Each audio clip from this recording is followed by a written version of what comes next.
Bakunze bibiganiro bica kuri nombonesha kure yanyu mukunda cyane SALOCOM TV, ndabaramukije mwese mu izina ry'umwami wacu Yesu Kristo. Uyu ni wa mwanya w'ikiganiro Yesu arakora, mutegurirwa kandi mugashikirizwa na mwene so NSHIMIRiMANA Innocent.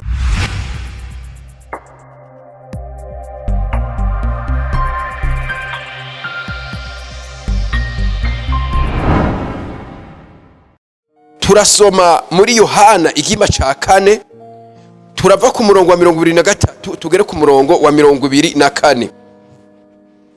Ariko igihe kiza kandi kirashitse, niho abasenga b'ukuri bazosengera Data mu mpwemu no mu kuri, kuko Data arondera abamusenga bameze batyo. Imana ni mpwemu, kandi abayisenga bakwiye kuyisenga mu mpwemu no mu kuri. Yesu ahabwa icubahiro. Mukundwa uri kurangurikirana, ushobora kuba uri umwe canke muri benshi. Unyemerere dusangire ijambo ry'ubutumwa bwiza rivuga ngo umusenzi nyawe. Ndasubiramwo, umusenzi nyawe. Iri niryo jambo dushaka gusangira. Aha duhejeje gusoma ni Yesu Kristo yari kavugana n'umusamariyakazi.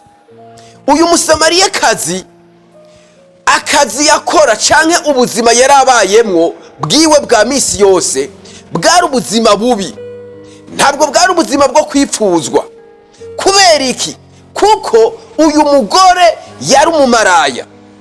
Uyu mugore yari afise igicapo kibi, haba mu kibano canke mu karere yarabayemwo, kuko yiba abagabo b'abandi, yari umunyangeso mbi. Igihe kiragera, inyuma y'ukuba muri ubwo buzima igihe kitari gito, ngo agenda kuvoma. Kuri uwo mugezi yagiye kuvomako ahura na Yesu. Bamaze guhura na Yesu baraganira. Cabaye ikiganiro ciza cyane c'ingirakamaro, kuko yarahuye n'umwami w'abami. Uwo Yesu Kristo bamaze kuganira, nivyo uyu mukenyezi yari afise ivyagezwe, urutonde rw'uko ibintu bitonze, rw'uko ibintu bizwi. Ariko ivyo nta kintu na kimwe vyari vyarigeze kumuviramwo, kuko yari yabandanije mu kumenya ivyo akora. Maze Yesu bamaze kuganira, amwereka ubuzima ahamagarirwa kubamwo. Ariho hiki cigwa canke iri jambo turiko turasangira ryo kuba umusenzi nyawe. Hambavu ya vyinshi cane, uyu mugore yabwiye Yesu amubwira icitonderwa, amubwira urutonde rw'ubuzima bw'ibintu, ingene bikora, ingene bimeze. Amubwira kuri umurongo wa 23 ngo ariko igihe kiza kandi kirashitse, ngo niho abasenga b'ukuri bazosengera Data mu mpwemu no mu kuri, ngo kuko Data arondera abamusenga bameze batyo. Bameze gute? Bamusenga mu mpwemu no mu kuri. Abantu basenga nyagusenga, abantu badwebera mu masengesho bagakora ku mutima w'Imana, n'aba bantu basenga mu mpwemu no mu kuri. Aba nibo basenzi nyabo. Ubu nibwo buzima nahamagariwe, natumwe kukubwira wewe uri kurangurikirana. Uhamagarirwa kubaho uri umusenzi nyawe. Umusenzi nyawe ni uwusenga mu mpwemu no mu kuri. Ngubu buzima. Akenshi turabona abasenzi, akenshi turasenga, ariko ibitangaza bikaba bike, ibitangaza bikaba imboneka rimwe. Umuntu akibaza, none Yesu Kristo yarahindutse? Ko mu Baheburayo 13:8 havuga ngo Yesu Kristo ko yarejo n'ubu ni kwari. None kubera iki ibitangaza bibura? Satani agakomeza kuvangamira abana b'Imana, agakomeza kubagora. umuti nguyu nuko abasenzi atari nyabo, kuko umusenzi nyawe nusenga mu mpwemu no mu kuri. Bakozi b'Imana, barongozi b'ibigo canke b'ibikorwa bitandukanye vy'Imana, bantu mukorera mu maministeri atandukanye y'ibikorwa vy'Imana, ngubu ubuzima muhamagarirwa, ngubu ubuzima Yesu atubwira ko ari bwo buzima dukwiye kuba turimwo kandi dukoreramwo, kuba turi abasenzi nyabo. Abo basenzi nyabo basenga mu mpwemu no mu kuri. Mbega mu mpwemu bisobanura iki? Mu mpwemu utegerezwa kuba uri umuntu yizera, kuko abizera nibo bakunzi b'Imana, kuko abizera nibo bantu amaso yabo bayahanga kuri Data. Kameremere zabo ziba zaravuyeho, zaratunganijwe rwose na Data. Bakaba ari abantu bataraba ku bihe, bakaba atari abantu bakorera ku byo babona, oya, bakaba ari abantu imitima yabo yafatanye n'umutima wa Data, bayizera muri gito no muri kinini, bayizera mu kintu cyose. Abo nibo Data akeneye. Mu mpwemu umuntu yizera atafatiye ku kindi kintu na kimwe, ariko afatiye ku ijambo c'ico Data yavuze. Ngo mukuri naho n'umuntu ataburyarya, n'umuntu atacabangikanya, n'umuntu ikintu cyose aba ariko arakora mu gusenga atakindi kintu, atatuntu twirya nino tw'uducengacenga, ari korekite, ari jisite, mu mpwemu no mu kuri, kuba umunyakuri. Abo nibo Data akeneye.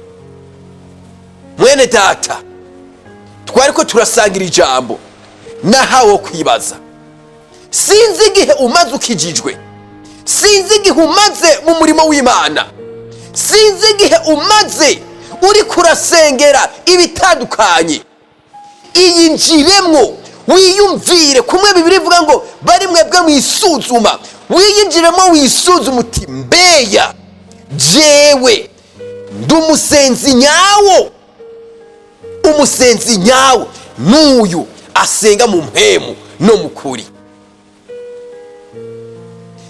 Buri muntu wese arakenera yuko icyo asavye Imana ikimuha. Buri muntu wese arakenera iyo agiye gufukama imbere y'Imana akavuga ati Imana ntabara, ko Imana imwishura. Mugabo ngiyi inzira bicamo, kuba uri umusenzi nyawe asenga mu mpwemu no mu kuri. Wewe utari bwakizwe, ivyo ntibikunda. Bifise aho bica, bifise aho biva. Nukubanza ukaba warakijijwe, nukubanza ukaba waravutse ubwa kabiri, uri umwana w'Imana, ufise gakiza kandi ukakagendera, ukagahagaramwo koko, ukaba utari bwabikore.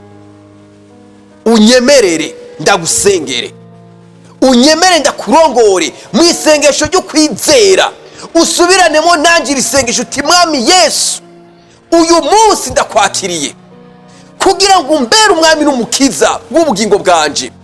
Nsezeye Satani n'ivyiwe vyose, ndahisemo kwinjira mu rwego rw'abasenzi nyabo bagusenga mu mpwemu no mu kuri, aho uzozira gutora abasenzi nyabo uri kurabahamagara ubasoma mu mazina.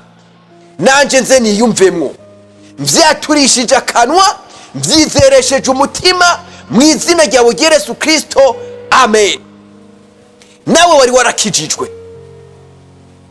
akirira ibanga, akira ubu buzima bwo kuba umusenzi nyawe. Ndagomba ndagusengere, Imana igusukire amavuta yo kuba umusenzi nyawe, kugira ngo igihe cyose uzopfukama ugatarika amaboko utabaza Imana ikumve, ikwishure. Mu kuba uri umuntu yizera, mu kubura umuntu utari ndyarya, umusenzi asenga mu mpwemu no mu kuri. Data, mu izina rya Yesu, ndasengeye uyu muvukanyi yariko arakurikirana rino jambo, ndakwinginze ngo umusukire amavuta y'abasenzi nyabo, utitayeho igihe yari amaze ari umusenzi, utitayeho igihe yari mu bikorwa vyawe, ariko inyuma y'iri jambo umuha intango nshasha, umuha urufatiro rushasha rw'ubuzima bwo kubaho ari umusenzi nyawo, agusenga mu mpemu no mu kuri. Inyuma y'iri jambo ivyari vyarahagaze, ndasenze ngo bitangure kwavansa, ndasenze ngo bitangure kugendagenda, ndasenga ngo urutoki rwawe rutangure gukora. Mwami, uko ba Eliya basenga ijuru rikuguruka, Mwami, inyuma y'iri jambo utangure kwigaragaza, kuko ari umusenzi nyawo. Urakoze, ndagushimiye ko uvyumvise, ndagushimiye ko ubikoze. Umugisha buri muntu wese yadukurikiranye, umugisha buri muntu wese aherereye yumvise iri jambo. Ijambo ryawe rimukorere, rimutabare, rimunezereze, abone kugira neza kwawe. Mbisavye nizeye mu izina rya Yesu Kristo umwami wacu, amen. Turarangije, tuzoba dusubira. Yesu abahezagire.